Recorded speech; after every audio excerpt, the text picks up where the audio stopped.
अपने आशीर्वचनों से हम सबों को लाभान्वित करें। बोलिए सद्गुरुदेव की।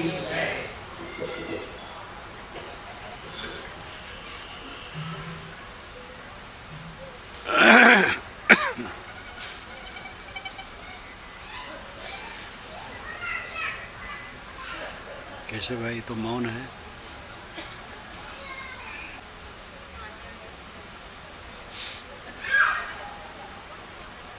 भजन बिना समय बीत गए, संत पार उतर गए। भजन क्या है? भजन के बिना समय बीतता है तो सब जानते हैं, लेकिन भजन क्या है? भज सेवा धातु से बनना माना जाता है, इसलिए भज का पहला अर्थ है भजन का सेवा। भजन का अर्थ चुनाव भी होता है, चुनाव करना। भजन का अर्थ होता है चिंतन करना।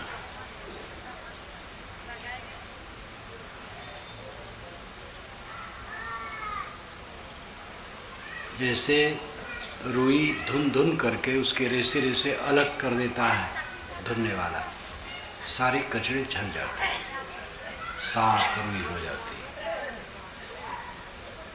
धुनी हुई रुई बहुत अच्छी लगती है।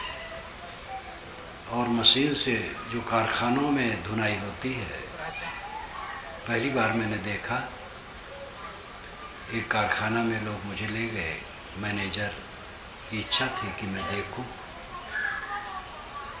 बड़ा कारखाना था। वैसी धुनी हुई रुई मैंने कभी नहीं देखी थी, साफ कोमल। मन को धुनना भजन है।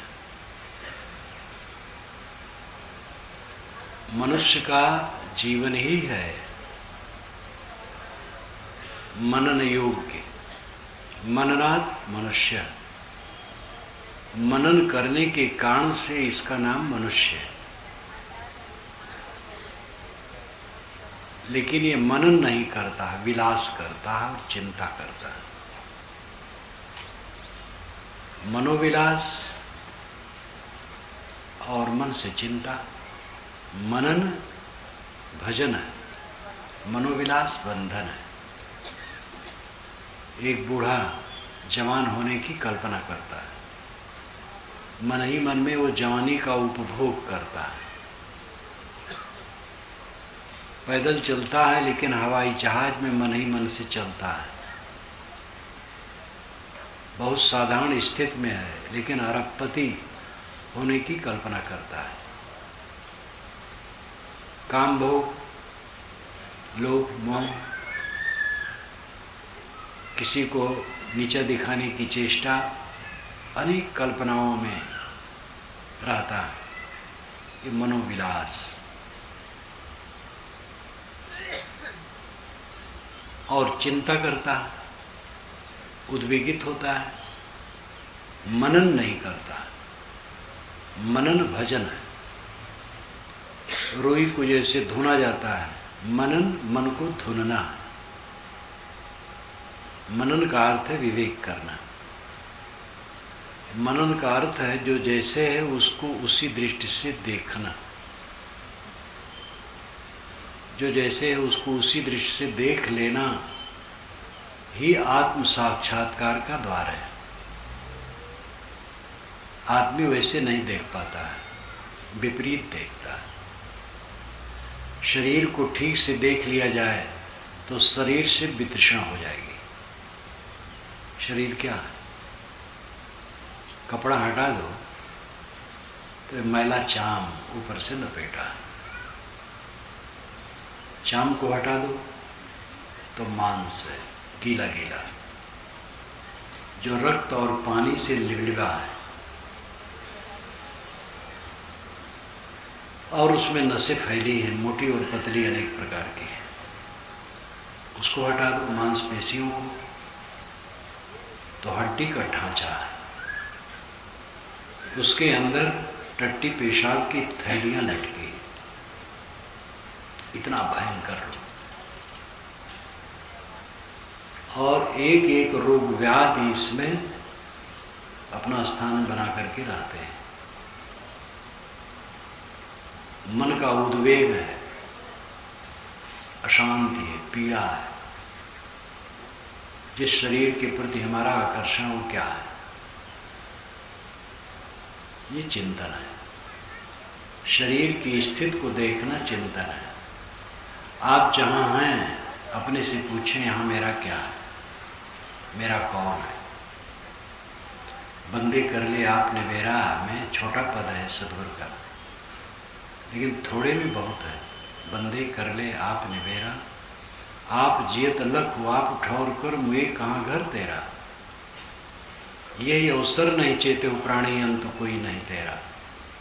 काहे कबीर सुनाओ संतो, कठिन काल को घेरा। अय बंदे तू अपने आप का छुटकारा कर ले। जीते जीते अपने को लग कि तू कौन है और अपनी स्थिति बना। मरने पर तेरा घर कहाँ होगा। ऐसे सुनारे अवसर में नहीं जगा तो अंत में तेरा कोई साथी नहीं होगा। काल का घेरा बड़ा जबरदस्त है। थोड़ी में उन्होंने सब कुछ कह दिया। काम लिया जाए थोड़ी बात से तो जीवन बदल सकता है। काम न लिया जाए तो बड़े बड़े ग्रंथ याद कर लिए जाएं, जहां के तहां हैं। कितने लोग हैं जो अकेले में बैठ करके अपने से पूछते हैं कि मैं कौन हूं और मेरा क्या है। आत्मचिंतन कितने लोग करते हैं। यहाँ इतने लोग बैठे हैं, नर और नारी, सुबह शाम मध्याह्न समय निकाल करके कितने लोग आत्मचिंतन करते हैं।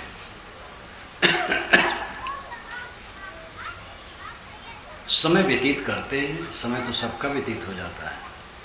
खाते पीते, उठते बैठते, चलते फिरते, काम धंधा करते, राग द्वेष करते, कला कल्पना करते, सोते जागते, समय सबका व्यतीत होता है। आत्मचिंतन में समय कौन व्यतीत करता है। संध्योपासना का जो विधान हिंदू परंपरा में किया गया था वो इसीलिए था। संध्योपासना का अर्थ यही नहीं कि वेद के मंत्रों का ही उच्चारण किया जाए तो संध्योपासना है। संध्योपासना नाम से जो चलता है वो वेद मंत्रों से जुड़ा है। लेकिन बात तो है आत्मचिंतन से। मुसलमान लोग संध्योपासना नहीं कहते हैं, नमाज कहते हैं, 5 वक्त उनका है।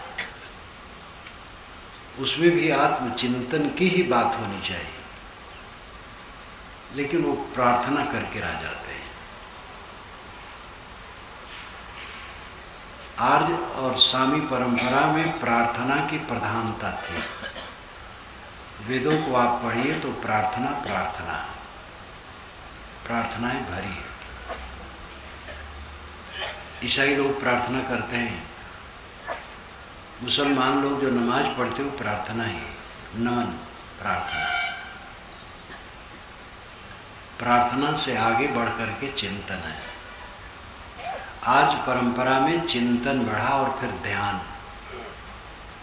स्वामी परंपरा में प्रार्थना की ही प्रधानता रही। ध्यान चिंतन करने वाले थोड़े हुए हैं, आज भी हैं सूफी संतों में, लेकिन कम है।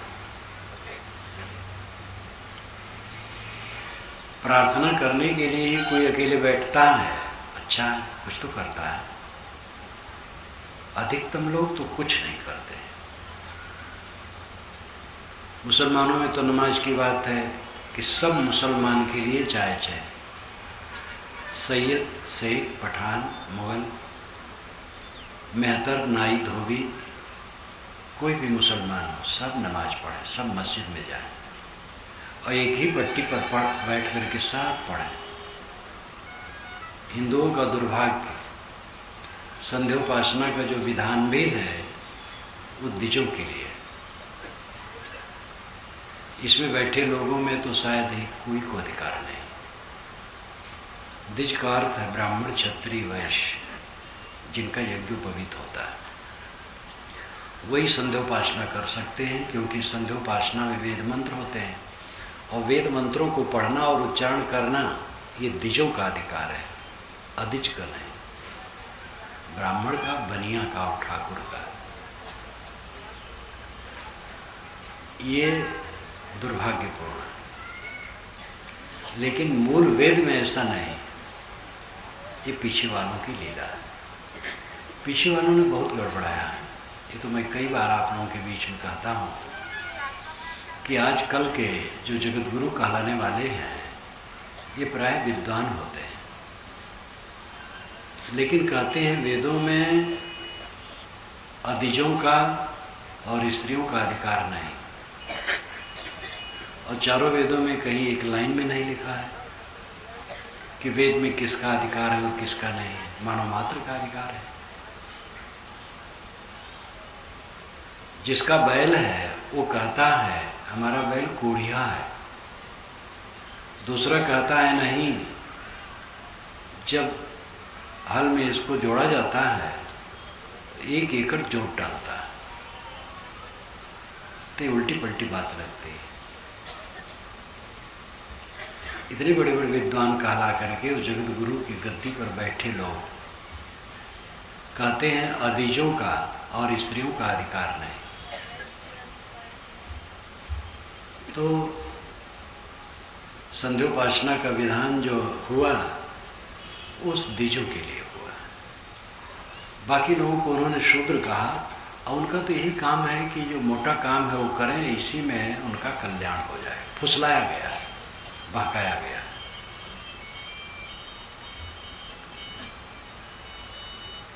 तथ्य यह है सबको संध्योपासना करनी चाहिए। संध्योपासना है संध्या काल में उपासना, प्रातः, मध्याह्न, सायं, आधी रात, ये 4 संध्याएं।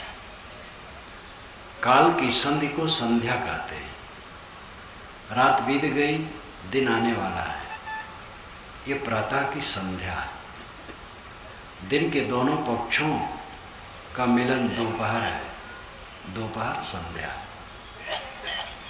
और शाम और रात ये दोनों जोड़, इस समय ये संध्या का समय है, तीसरी संध्या है।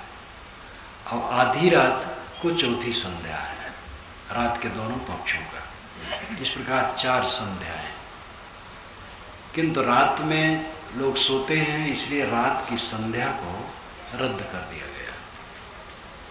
प्रातः, मध्याह्न और सायं, ये 3 संध्या मानी गई। इसमें बैठ करके उपासना करो। उपासना का मतलब निकट बैठना, अपने निकट बैठो। उप आसना, उपासना। उप निकट, आसना बैठना, अपने निकट बैठो, अपने आत्मा के निकट बैठो, अपने को पहचानो, आप कौन हो, क्या कर रहे हो, कहाँ हो, किसमें हो, किसके साथ हो, किसका साथ है। अगर आदमी वास्तविकता को सोचे तो उसके मन में वैराग्य हो जाएगा। वैराग्य का मतलब घर छोड़ना और कपड़ा बदलना नहीं, अनासक्त। मैं राय देता हूं कि जो घर छोड़ दिए हैं वे वैराग करें, और जो घर में है वे वैराग करें। हर जगह हर आदमी को वैराग करना चाहिए, चित्त अनासक्त रहना चाहिए। वास्तविकता को हम जितना सोचेंगे चित्त उतना अनासक्त होगा। जगतपाल जी का लंबा परिवार, दर्रा के जगतपाल, जो पास का दर्रा है, बहुत प्रसिद्ध भक्त, 86 वर्ष की उम्र। आज से 2 वर्ष पूर्व मैंने कहा, जगतपाल जी क्या उम्र है? साहब 84 पार कर दो। तो सब समय हंसते रहते थे, विनोदी। कितने बच्चे हैं? हो, उसकी न कहो, ऐसे कहें। अद्भुत, सदैव खुश। उनका घर है, लंबा घर है, लंबा परिवार है, लंबा खेत है, लंबा नाम भी है भक्तों में, लेकिन उनका कुछ नहीं। 3 दिन से उनका कुछ नहीं। कैसा संसार है। अब हम लोग आशा बनाए बैठे हमारा है, कितनी भूल है। नजरों नजर है और देख नहीं पाते।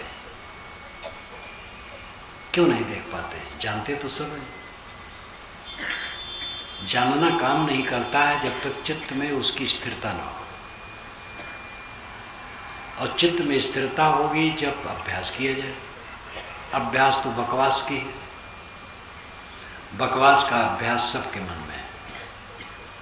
राग का, द्वेष का, ईर्ष्या का, चिंता का, उद्वेग का, काम क्रोध लोभ मोह का, इसका अभ्यास है।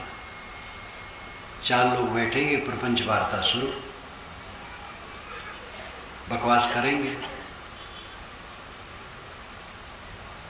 मृत्यु को सब जानते हैं कि मृत्यु जब सबकी है तो हमारा शरीर मृत्यु से रहित कैसे हो सकता है। लेकिन याद कितने समय तक लोग रखते हैं। कितनों का तो वर्ष वर्ष बीत जाता है, अपने शरीर के मृत्यु को सोचते ही नहीं। जब कोई मर जाता है तब लगता है कि सब बेकार है। और कोई योग्य व्यक्ति मर जाए तब और लगता है। कहीं ज्ञान की किताब पढ़े तो ख्याल आया, कहीं ज्ञान की बात सुने तो ख्याल आया, बाकी समय नहीं। जब आदमी उपासना करता है, भजन करता है, चिंतन करता है, तब इसकी आदत ज़्यादा बनती है।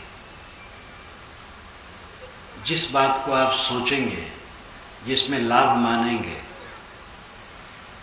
और जिस पर श्रम करेंगे, सोचेंगे, चिंतन करेंगे, जिसमें मन टिकाएंगे, वो काम आगे बढ़ेगा। इस चीज का महत्व ही लोग नहीं दे पाते हैं। अभिलाषा तो सबको परम शांति की, परम सुख की है, लेकिन परम सुख कहाँ मिलेगा इसका ख्याल नहीं। विषयों में सुख की कल्पना अनादि अभ्यस्त है और भोगते भोगते जीवन बीत जाता, आदमी जहाँ का तहाँ रहता है। हर समय तृष्णा, हर समय असंतोष, हर समय प्यास, भूख, भोगों की भूख, भोगों की प्यास सब समय बनी रहती है। भोगों से कोई आज तक तृप्त नहीं हुआ। तृप्त आत्म संतोष में होगा, उधर ध्यान नहीं। भजन है आत्मशोधन, आत्मज्ञान, आत्मशोधन, आत्मस्थित, आत्मशांत, ये जीवन का फल है। आत्म का अर्थ होता है अपना, आत्म ज्ञान, अपने को पहचानना, आत्मशोधन, अपने आप को अनात्मा से अलग विवेक द्वारा करना, आत्मस्थित, अपने आप में स्थिर हो जाना, इसी का फल आत्म शांति है। ये कोई संप्रदाय की बात नहीं है, ये हर व्यक्ति की अपनी बात है। आत्मज्ञान पहला कर्तव्य है, आत्मज्ञान। तुम कौन हो? तो कितने लोग कहते हैं कि मैं तो कुछ नहीं। जीवन का फल क्या है? परमात्मा को पाना। ये सुनी सुनाई बात लोग कह देते हैं। परमात्मा कैसे पाओगे? परमात्मा पाने की कोई चीज नहीं है। परमात्मा पाने की बात बहुत चलती है। ईश्वर प्राप्त, ईश्वर के दर्शन, दर्शन जिसके होते हैं वो ईश्वर नहीं होता है। जो ईश्वर होता है उसके दर्शन नहीं होते। दर्शन दृश्य का होता है, दृश्य जड़ है। दृष्टा ही ईश्वर है, वो आप है, आप खुद ईश्वर है। लेकिन ये बात भयावह लगती है, अस्वाभाविक लगती है। ईश्वर कोई अलग है जो बलवान है, शक्तिशाली है और सब कुछ कर रहा है, ये धारणा बहुत है। ईश्वर ने दुनिया बनाई, जिसने दुनिया बनाई वही ईश्वर है, वही चला रहा है, तो चला तो ठीक नहीं रहा।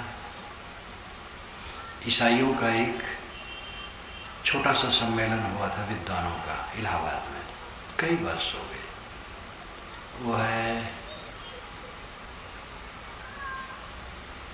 शायद 87, 88 है।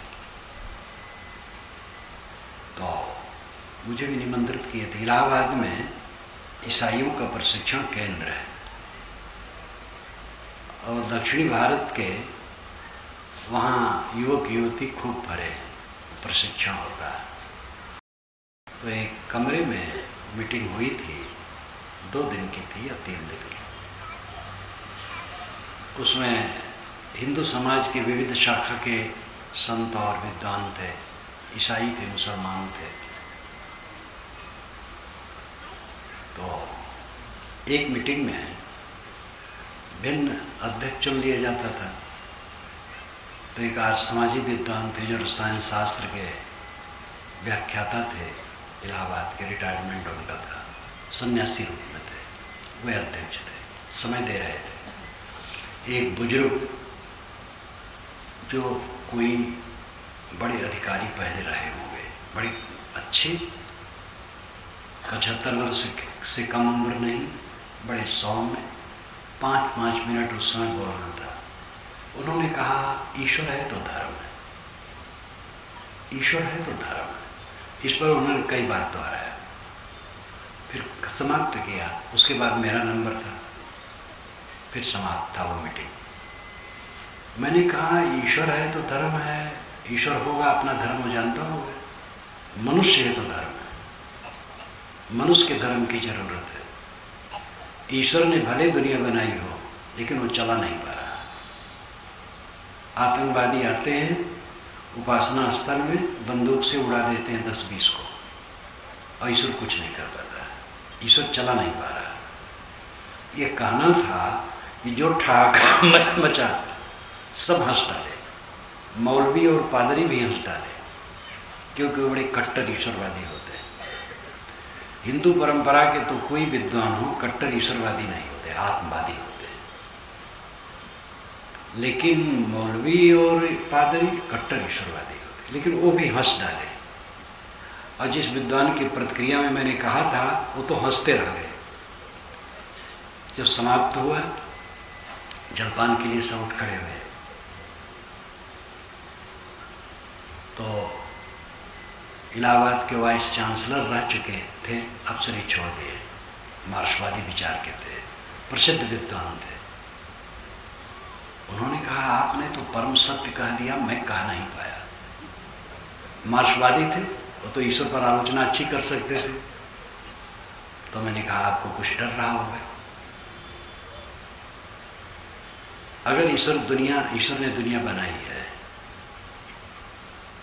तो ये मानना पड़ेगा वो अधिक बूढ़ा हो गया। कई जगह देखा जाता है घरों में, जिसने घर बनाया हो, खेत खरीदा हो, सारी संपत्ति इकट्ठी की हो, खूब बाल बच्चे हो गए हो, लेकिन वो बूढ़ा गया हो 80-90 वर्ष का, तो एक किनारे वो पड़ा रहता है, कोई उससे कुछ बातें नहीं करता है। वो बेचारा कुछ भी राय नहीं दे पाता है, दे तो वो मानते ही नहीं, सब उसी का किया हुआ है, लेकिन एक तरफ पड़ा रहता है, कोई सुनने वाला नहीं। अगर ईश्वर ने दुनिया बनाई तो हो सकता है बनाया हो, लेकिन इतना बुढ़ा गया है कि एक किनारे पड़ा है, उसकी कोई बात सुन नहीं रहा। क्योंकि ईश्वरवादी लोग एक दूसरे को नास्तिक कहते रहते हैं, एक दूसरे को काफिर कहते हैं, और एक दूसरे के मंदिर मस्जिद को तोड़ते हैं, एक दूसरे के ईश्वर को गाली देते हैं, कट कहते हैं। वो एक बार थोड़ा आवाज दे करके कह देता कि मैं सबका पिता अकेला एक हूँ, तुम लोग लड़ोगा, तो ठीक हो जाता। कुछ नहीं बोल पा रहा। अगर उसने दुनिया बनाई तो निश्चित वो अत्यंत जर्जर है और कुछ कर नहीं पा रहा। किंतु क्या दुनिया बनी है कहीं से? दुनिया में क्या बनती है आप देख लीजिए। मिट्टी बनती है, मिट्टी तो सब समय है, पानी भी सब समय है, आग भी सब समय है, हवा भी सब समय है, ये तो नित्य है ही। और इनके बीच में जो बनता है तो नित्य बनता बिगड़ता रहता है। तो नए सिरे से दुनिया कहाँ से बनती है? दुनिया सब समय है, दुनिया कहीं से बनती नहीं। तो वेद के ऋषि भी कहते, साहेब तो बीजक में कहे ही हैं, तहिया होते पौन नहीं पानी, तहिया सृष्टि कौन उत पानी। जब पहले पौन पानी नहीं थे तो दुनिया सृष्टि को किसने उत्पन्न कर दिया? मूल द्रव्य होगा तो उसी में तो कार्य होगा। मूल द्रव्य नित्य है, उसके गुणधर्म नित्य है, उसके गुणधर्मों से सृष्टि नित्य है। कहाँ से बनेगा? सब समय है।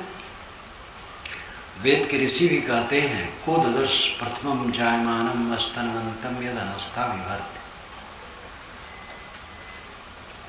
भूम्या प्रकृति को ददर्श प्रथमम जायमानम स्तनवंतम यद अनस्था विभर्त।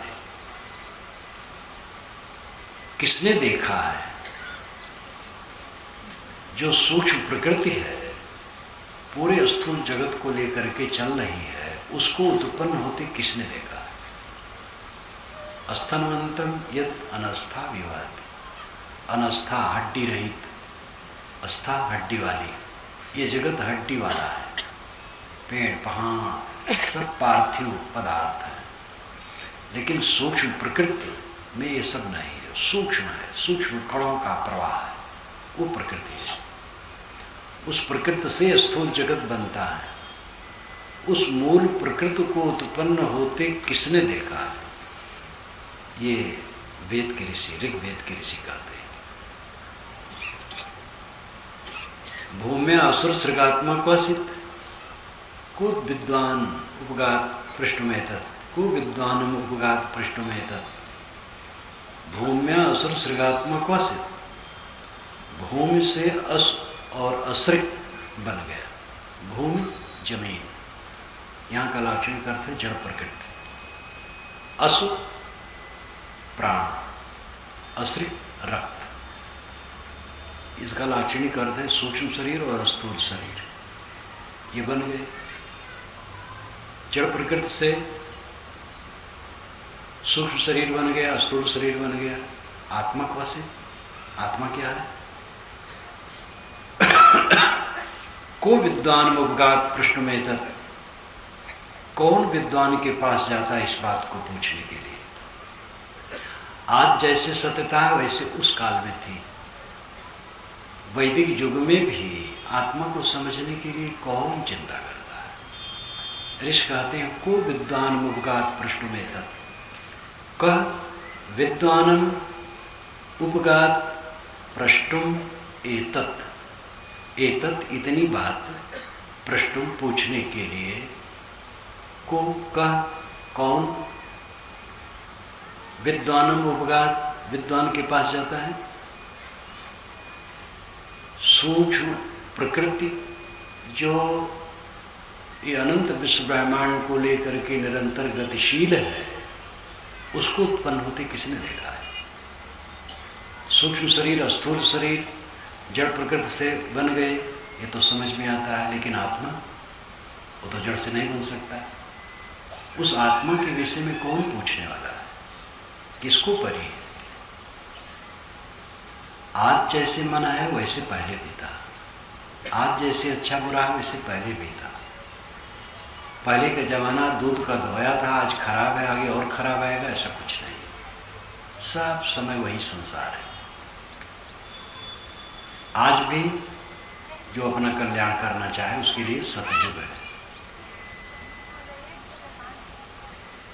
तो ऋषि कहते हैं कि किसने देखा है मूल प्रकृति को उत्पन्न होते?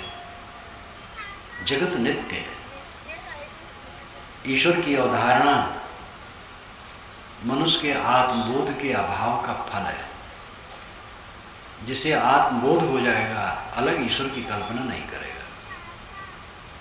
इसलिए वैदिक ऋषियों ने अहम ब्रह्मास्मि कहा, मैं ब्रह्म हूं। तत्त्वमस वह तू है, अयम आत्मा ब्रह्म, ये आत्मा ब्रह्म है, प्रज्ञानम ब्रह्म, ज्ञान ब्रह्म है।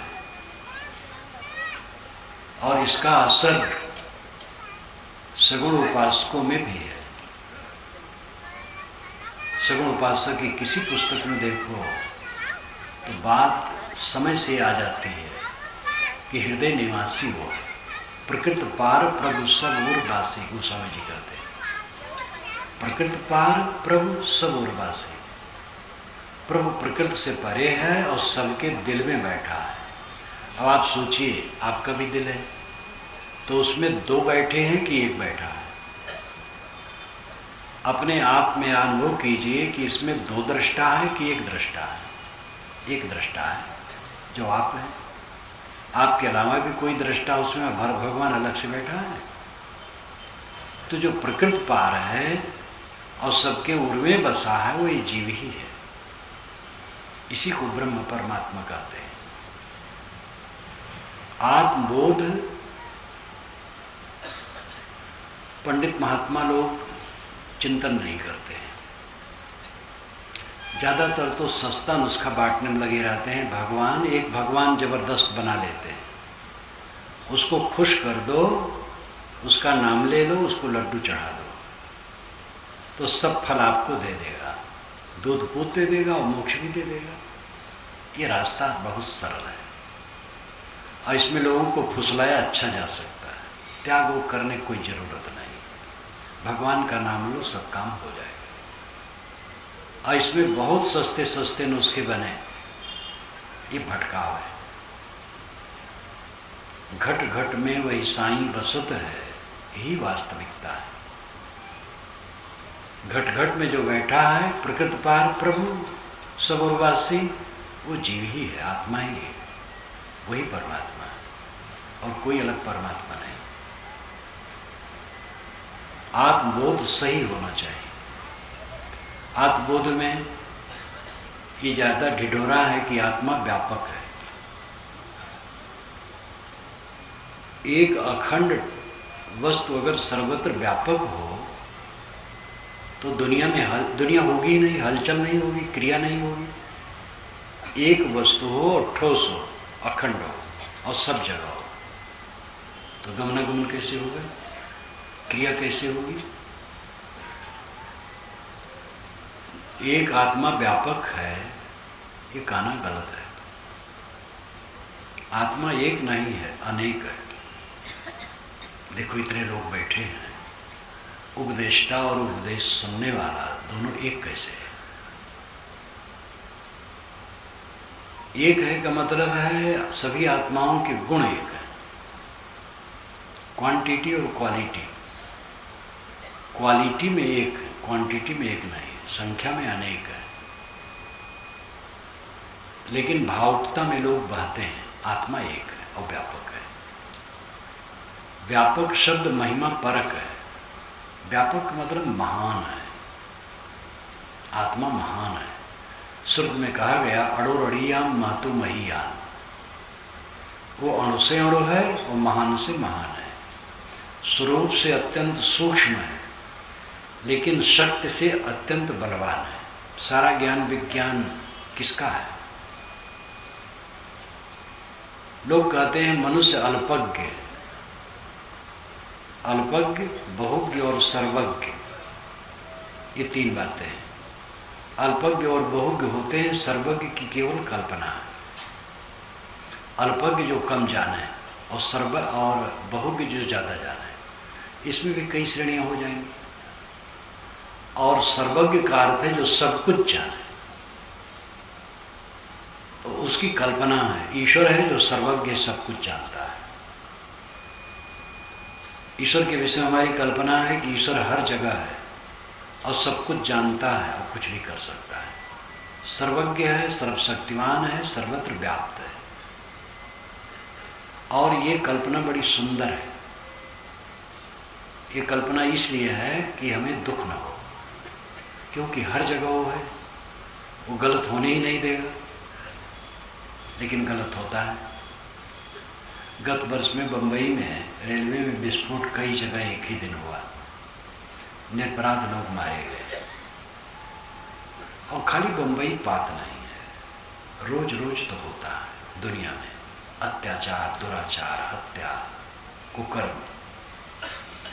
जहाँ ये सब होता है वहाँ वो है और जानता है कि ये होने वाला है और रोक सकता है, लेकिन रोक नहीं पाता।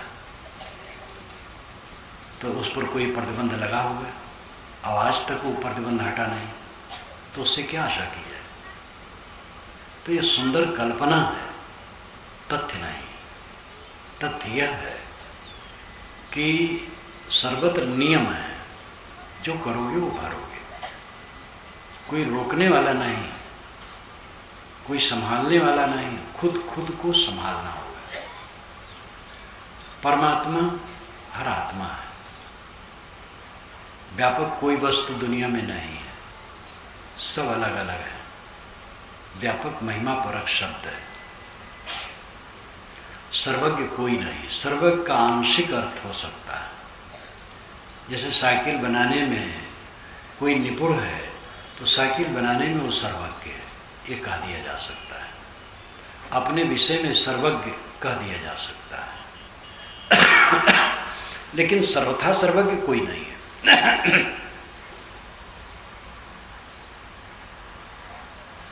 आत्मा के विषय में सही बोध होना चाहिए। आप जो आत्मा या परमात्मा कहते हैं, मोक्ष और निर्वाण कहते हैं, सुख और शांति चाहते हैं, वो आप कौन है? जीवन भर का घात प्रतिघात किस पर होता है? निरंतर सुख और दुख की अनुभूतियां कौन करता है? दुख से कौन भागता है? निर्भय सुख कौन चाहता है? वो आप है। आप ही परमात्मा है, आप ही ब्रह्म है, आप ही ईश्वर है, आप ही खुदा है। आपसे अलग ईश्वर परमात्मा ब्रह्म कहीं कोई नहीं। प्रकृति पार प्रभु सब उर्वासी, सब उर में जो बसा है वो प्रकृति से पार है, निश्चित शुद्ध आत्मा है। और वो एक दूसरे से अलग अलग है, उसे अपने को पहचानना होगा। गिड़गिड़ाने से काम नहीं बनेगा। अपने को समझो और अपने विकारों को दूर करो। आत्मा को समझो, आप अजर अमर शुद्ध, सबसे असंग, अकेला हो, आपके साथ कोई नहीं। जितना संबंध बनेगा सब छूट जाएगा। जीवन में अकेला ही जाएगा, अकेला रहेगा सब समय। भीड़ के बीच में रहते हुए भी हमारे सुख दुख की अनुभूति हमें ही होती है, इसलिए सब समय जीव अकेला है। दुख में तो सदैव अकेला लगता है। भयंकर शरीर में पीड़ा हो रही है, कोई आ करके हमसे गले मिलना चाहे, प्रेम की बात करना चाहे, हमें बेचैनी हो, भाई हट जाओ। दुख में कुछ अच्छा नहीं लगता है। जीव अकेला है, उसके साथ कोई नहीं है, वही आत्मा है, वही प्रकृति पार है, वही प्रभु है। ये आत्मबोध सही होना चाहिए। जो ये मोह है कि हमसे अलग कोई है जो सर्वशक्तिमान है, ये मोह हटे बिना आत्मज्ञान सच्चा नहीं होगा। अभी मेरा कैंप लगा था इलाहाबाद मेले में, हर साल लगता है, सप्ताह भर के लिए मैं भी जाता हूँ। तो एक पंडित जी बहुत समझदार, योग मेरी उम्र के थे, बम्बई से गए थे, वहीं उनका घर है, लेकिन बम्बई में उनका बड़ा व्यापार चलता है। तार्किक, कहे महाराज भगवान से तो बड़ा चोर है। रात में आता है मंदिर में, मुकुट उकुट सब बटोर करके ले जाता है, जानता है भगवान हुआ नहीं। तार्किक कितने, लेकिन जब बात होने लगी तो कहे कि ऐसा लगता है कि हमसे अलग कोई शक्तिशाली है। हम कहे तो वो शक्तिशाली क्या कर रहा है? आज तक आप उससे सुधरे नहीं, आपका हित नहीं हुआ, और शक्तिशाली सदैव बना है। तो बेचारे बड़े हताश हुए। हम कहे अपनी शक्ति को जब तक न समझोगे, शक्तिशाली की कल्पना किए बैठे रहो, ऐसे कैसे रहोगे? अपनी शक्ति को समझो कि अच्छा अब मैं अब की बार आऊँगा तो आपके पास बैठूंगा। तो मैं कल जा रहा हूँ और इस पर ठीक से सोचना है। पात्रताओं में है, पुस्तकें शायद काफ़ी खरीदे होंगे, कहीं मैं अभी सब खरीद लेता हूँ, बड़ी बड़ी पुस्तकें। हमके केवल खरीदना नहीं, मनन करना, पढ़ना। ये मन में होता कोई अलग तो है, वो हमारे ऊपर कृपा करेगा तो हमारा काम होगा। आप अपनी कृपा जब तक अपने ऊपर न करोगे आपका काम नहीं होगा। कोई आप पर कृपा करने वाला नहीं है, और जो कृपा करने वाले हैं सबकी कृपा आपके ऊपर है, आपकी कृपा अपने ऊपर नहीं है। अपनी कृपा अपने ऊपर करो तो आत्मबोध पक्का होना चाहिए। जब तक परोक्ष का भ्रम न कटेगा अपरोक्ष ज्ञान नहीं होगा। प्रत्यक्ष, परोक्ष, अपरोक्ष तीन बातें हैं। प्रत्यक्ष है पांचों विषय जो स्थूल जगत दिखाई देता है। परोक्ष है देवता, ईश्वर इत्यादि जो मन की अवधारणा है। और अपरोक्ष है इन दोनों का दृष्टा जो प्रत्यक्ष जगत को देखता है और परोक्ष देवताओं और ईश्वर की कल्पना करता है। नए नए देवता और नए नए ईश्वर गढ़ता रहता है। अपरोक्ष का बोध प्रत्यक्ष परोक्ष से ऊपर उठे बिना नहीं होगा। प्रत्यक्ष जो जगत की माया है, इस माया की आसक्ति को जब तक कम न करोगे अपने आत्मा पर विश्वास नहीं होगा। आसक्ति जितनी घटेगी आत्मा का ज्ञान उतना प्रबल होगा। और जब तक बाहर ईश्वर और देवता की कल्पना करते रहोगे अपने बल को नहीं समझ सकते। इसलिए आत्मज्ञान ठीक से होना चाहिए। अपने को पहचानो। उत्तिष्ठत जागृत प्राप्त बराने बोधत, उठो जागो, बड़े पुरुषों के पास जाओ, अपना बोध प्राप्त करो। ये श्रुत के ऋषियों ने कहा। श्रुत के ऋषियों ने रोने के लिए नहीं कहा, गिड़गिड़ाने के लिए नहीं कहा। उपनिषद का चिंतन आत्मा परक है, लेकिन पंडित लोग उसका विकास नहीं किए, पुराणों का विकास किए, क्योंकि उसमें उनका धंधा ज़्यादा चलने वाला था। ज़्यादा लोग धंधा पर ध्यान दे देते हैं, इसलिए सत्य अलग रह जाता है। तो आत्मा का ज्ञान, फिर आत्मा का शोधन।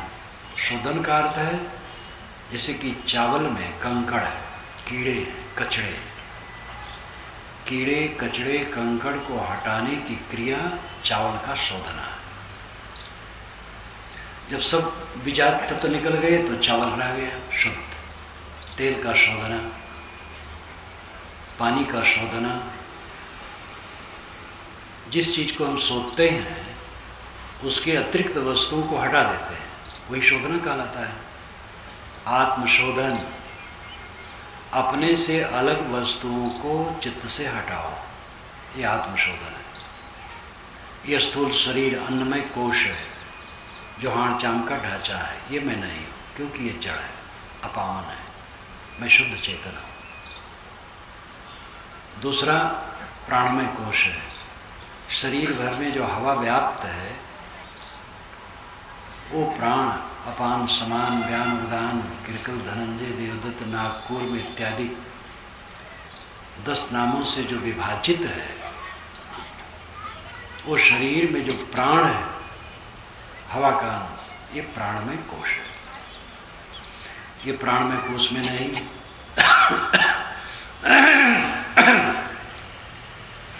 सुसुप्ति अवस्था में प्राण बड़ी जोरों से चलते हैं, लेकिन ज्ञान कुछ नहीं रहता है। प्राण ज्ञान स्वरूप नहीं है, प्राण तो हवा का अंश है। मैं प्राण नहीं, प्राण में कोश नहीं। तीसरा है मनोमय कोश, जो उससे भी सूक्ष्म है। स्मृतियों का जितना कुछ बंडल है वो मनोमय कोश है। स्मृतियों, यादगिरियों, जो याद होता है वो सब का समुच्चय ये मनोमय कोश है। ये भी मैं नहीं। देख सुन भोग करके इसकी रिकॉर्डिंग हुई है, ये मेरा स्वरूप नहीं है। जो ख्याल होता है वो मेरा आत्मा नहीं है। तो दृश्य का स्मरण है। चौथा है विज्ञानमय कोश। विज्ञानमय कोश बुद्धि का प्रकाश। बुद्धि का प्रकाश कम बेस है, कोई ज़्यादा तीव्र बुद्धि का है, कोई मंद बुद्धि का है, लेकिन वह भी मैं नहीं हूँ। सारा संग्रहित ज्ञान स्मृत दोष आए तो भूल जाता है।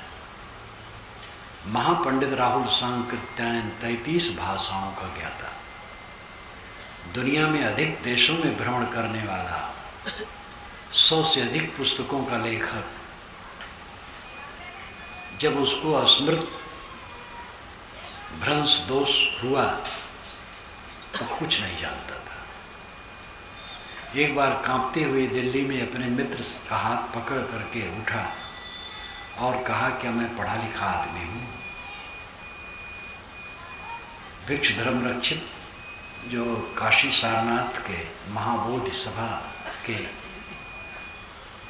अध्यक्ष थे और प्रिंसिपल थे उस हाई स्कूल के, हाई स्कूल है या कॉलेज है, उसके प्रिंसिपल थे। उन्होंने मुझे बताया कि अगर राहुल जी जाते तो उनको फिर से काखा गाखा पढ़ाना पड़ता, लेकिन जिए नहीं, मर गए। सारी स्मृतियां और ज्ञान का सारा बंडल ये भी अर्जित है, औपाधिक है। मूलतः आप ज्ञान स्वरूप हैं, लेकिन ज्ञान का जितना खजाना इकट्ठा किए हैं वो उपाधि से संबंध रखता है। उपाधि नाम संबंध है, देह मन बुद्धि से वो सब अर्जित है, वो भी मैं नहीं। कोई विवेकवान ये नहीं मानता मैं ज्ञानी हूँ, बहुत बड़ा विद्वान। ये बहुत बड़ा विद्वान होना औपाधिक है, देह संबंध में है। और आनंदमय कोश, 5वां कोश, अनुकूलता मिलने पर सुख की अनुभूति होती है। अनुकूल प्राणी, अनुकूल पदार्थ, अनुकूल परिस्थिति जब मिलते हैं तो सुख की अनुभूति होती है। ये आनंदमय कोश का लक्षण है। ये भी मैं नहीं। अनुकूलता आई, प्रतिकूलता आ जाती है, वो भी स्थिर नहीं है। ना मैं प्राणमय कोश, न मैं अन्नमय कोश हूँ, न प्राणमय कोश हूँ, न मनोमय कोश हूँ, न विज्ञानमय कोश हूँ, न आनंदमय कोश हूँ। इन्हीं कोशों में जीव लिपटा रहता है। पहले तो स्थूल शरीर ही को अपने माना रहता है, मैं स्थूल शरीर हूँ, ये आँखें मेरी हैं, ये दंतपंक्त मेरी है, ये गोरा और सांवला चाम मेरा है, देह बुद्धि बनी रहती है।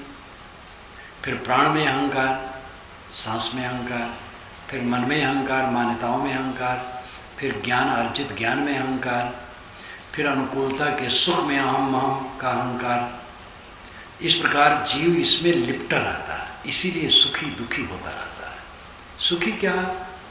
दो दुखों के अंतराल को सुख कहते हैं। सुख कुछ नहीं है, एक दुख बीत गया है, दूसरा दुख नहीं आया है, बस सुख।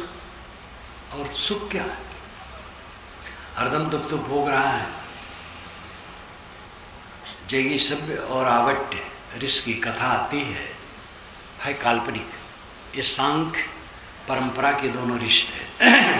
उनके विषय में बातों को समझाने के लिए पंडितों ने कल्पना कर दी। जैगी सभ्य उच्च ऋषि थे और आवट्य उनके पीछे थे। दोनों से मुलाकात हुई तो कहा जाता है जैगी सभ्य ऋषि को 10 सर्गों में जितनी जिंदगी उन्हें मिली थी सब याद हो गई थी। 10 सर्गों में एक सर्ग एक ब्रह्मा की आयु है। ऐसे 10 ब्रह्मा के जीवन काल की जितने जन्म उनके थे सब की याद हो गई थी। और ब्रह्मा की जिंदगी कितनी लंबी होती है, इसको थोड़ी वानगी ले लीजिए। हम लोगों के 4 अरब 32 करोड़ वर्ष जब बीतते हैं तो ब्रह्मा का दिन होता है, अब इतने की रात, तो 8 अरब 64 करोड़ वर्ष हम लोगों के उनके 24 घंटे हैं।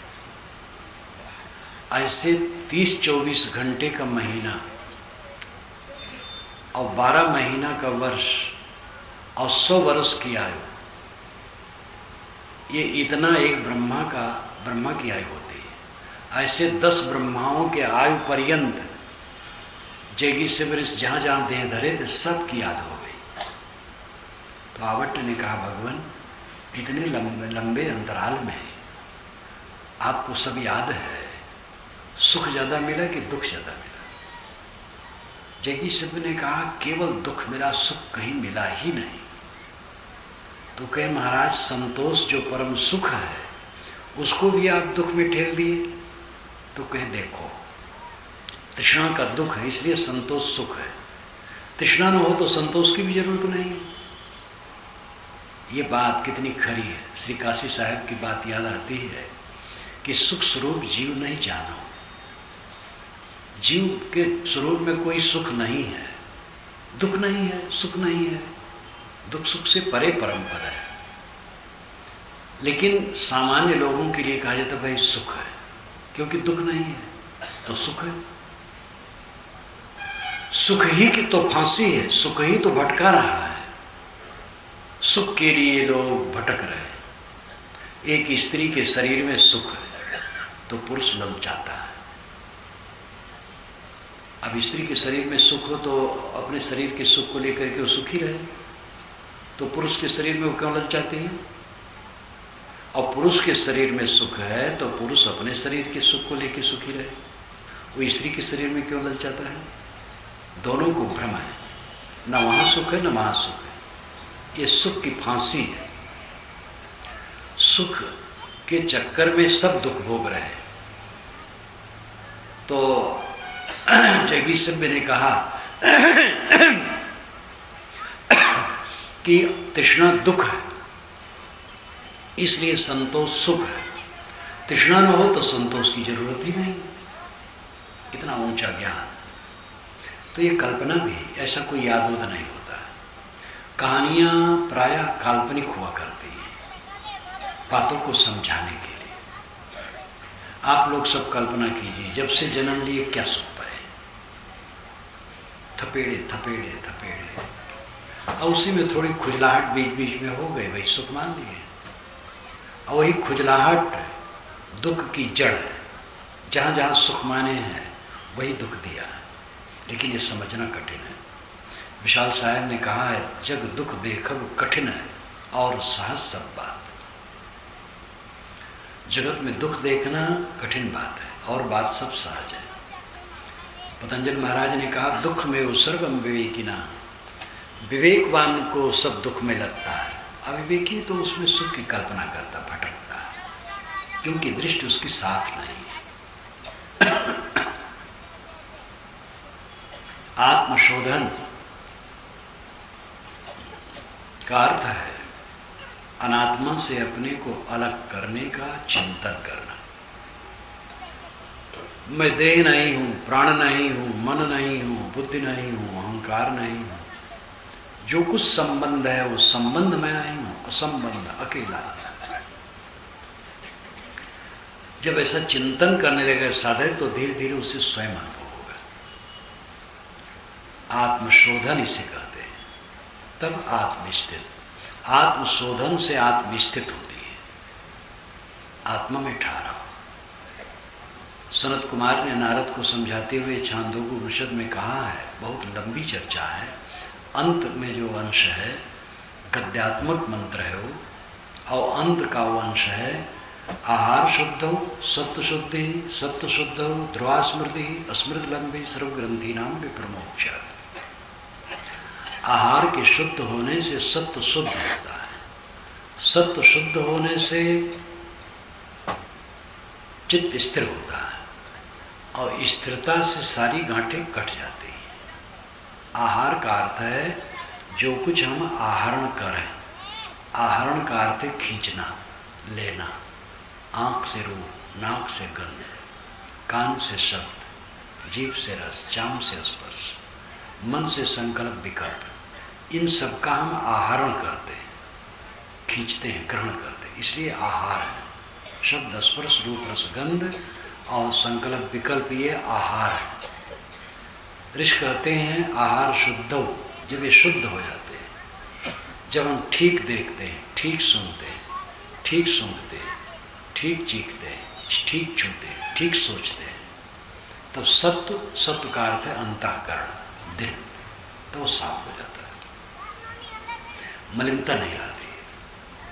सत्य शुद्ध हो, जब सत्य शुद्ध हुआ, चित्त शुद्ध हुआ, तो ध्रुवा स्मृति, स्मृत ध्रुवा हो गई, यानी चित्त स्थिर हो गया, सुबस हो गया, तब सर्व ग्रंथि नाम विप्रमोक्ष, सभी ग्रंथियां कट गई।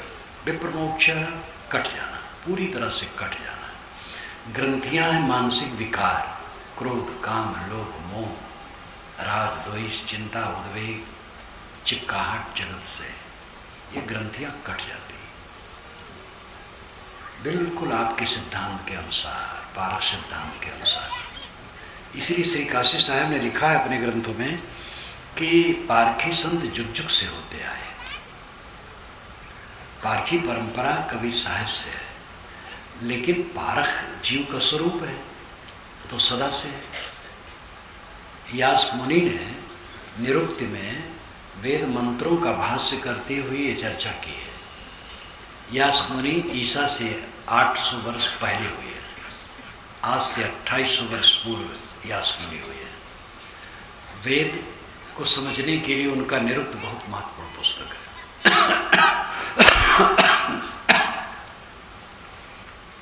निरुक्त में उन्होंने किसी ऋग्वेद के मंत्रों को खास लिया है। ऋग्वेद ही तो खास वेद है, तो ऋग्वेद के मंत्र कोई मंत्र उठाया है, तो उसमें बताया है कि ये निरुक्तकार इसका ये अर्थ करता है, अमुक निरुक्तकार ये अर्थ करता है। तो उन्होंने 22 निरुक्तकारों की चर्चा की है, लेकिन उन 22 का निरुक्त नहीं है, लुप्त है, केवल यास मुनि का है। यास मुनि के निरुक्त से ही उन 22 का पता चलता है। और उसी में उन्होंने जगह जगह कहा है कि आत्मवादी इसका ये अर्थ मानते हैं। तो आत्मवादी का जो अर्थ उन्होंने दिया है बिल्कुल पारक सिद्धांत के अनुसार। तो सब समय पारखी थे, परखने, जीव पारखी है, जीव का स्वरूप ही पारक है, और आत्मशोधन कभी कोई कर सकता है। इसमें पारक सिद्धांत की तौहीनी नहीं, व्यापकता है। सब समय जीव का स्वरूप ही पारक है, निष्पक्ष हो जाए बस पारखी पूरा हो जाए। पक्ष पकड़े रहता है इसलिए उल्टा सीधा मानता रहता है, और पारखी का लक्षण है निष्पक्ष रहना, कहीं से पक्षपात न करना। तो आत्मस्थित, आत्मबोध, आत्मशोध, आत्मस्थित, फिर आत्मशांति, ये जीवन का लक्ष्य है। अपने को पहचानो, परमात्मा को नहीं। अपने को पाओ, परमात्मा को नहीं। हाँ, जब अपने को पा जाओगे तब समझ जाओगे परमात्मा को पा गया, मोक्ष को पा गया, खुदा को पा गया, निर्वाण को पा गया। जितने पारमार्थिक शब्द बड़े बड़े हैं, उन सब की चरितार्थता आपके सत्व में, आपके आत्मा में।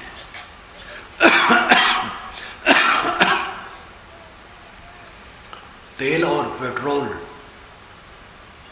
के स्रोत जमीन में है, पानी के स्रोत है, रत्नों की खान है, कोयले की खान है, पत्थर की खान है, चूने की खान है। ज्ञान की खान और स्रोत कहीं है, वो मनुष्य है, आप है, आत्मा है। कहते हैं कि ज्ञान विज्ञान तो ईश्वर की देन है, हम लोग अल्पज्ञ। ये फिर अविवेक की बात कही जाती है। ईश्वर को ईश्वर कहने वाला कौन है? आप है। आपने ईश्वर की कल्पना की है, आपने देवताओं की कल्पना की है, आपने अनेक ईश्वरों को और देवताओं को गढ़ा है। आप ईश्वरों के ईश्वर हैं, देवताओं के देवता हैं, ब्रह्म के ब्रह्म हैं, परमात्मा के परमात्मा हैं। अपनी सत्ता और महत्ता को समझो, कर बहियां बला अपनी छाड़ वीरानी आस। आपन आस कीजे बहु तेरा, काहुल मर्म पावल हरि केरा। परोक्ष हरि का मर्म कोई नहीं जाना, अपनी आशा करो, अपना भरोसा करो, अपने को पहचानो। ये मानव जीवन की सफलता है, आत्मबोध, आत्मशोध, आत्मस्थित, आत्मशांति में। आजकल में देखते देखते सब खो जाएगा। देखो साथी मित्र सब चले जा रहे हैं। इस समय हमारे दो भक्तों की याद आती है, गुलाब सिंह की और जगतपाल की। ये दोनों वरिष्ठ भक्त थे हमारे, चले गए। अब उनका कुछ नहीं। अगर वे जन्म लें उसी दर्रा में और जगतपाल जन्म ले करके थोड़ा बड़े हो करके जाएं घर में, तो घर वाले डांटेंगे, कहाँ तुम आ गए, हटो यहाँ से। उस घर में उनका कुछ भी नहीं होगा। और यही सबके, केवल जगतपाल के लिए नहीं, हम सब के लिए। हमारा इस संसार में कुछ नहीं है, हमारा अपना आत्मा है। आत्मा को पहचानें, आत्मा को समझें, आत्मा को शोधें, आत्म शांति प्राप्त करें। यही जीवन का परम फल है। इसी के साथ मैं अपनी वाणी को विराम देता हूँ।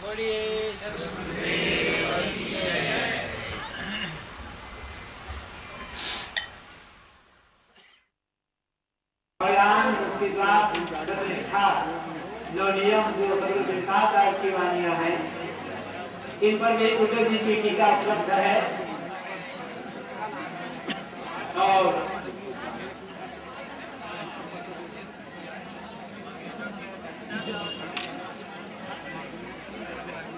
अन्य भी बहुत से ग्रंथ है। साथ ही देखिए आप गुरुदेव जी के प्रश्नों के सीधी और कैसे जब चाहे तब आप गुरुदेव जी के विचारों को घर बैठे प्राप्त कर सकते हैं। गुलजारी लाल जी जो बरपदा वाले, यहाँ डॉक्टर रामदास बखेरा जो कि बरखेरा आए हुए हैं, आप इंतजार कर रहे हैं कि गुलजारी लाल साहू बरपदा जोशी वाले आवाज सुनते हो, यहाँ पर आ जाए। बरखेड़ा जिला बस्ती डॉक्टर रामदास बखेरा आपका इंतजार कर रहे हैं। कल का कार्यक्रम होगा सुबह 9 बजे से 12 बजे और 2 बजे से 5 बजे। समय सुरक्षित होवे और सत्संग का पूरा लाभ उठाएं।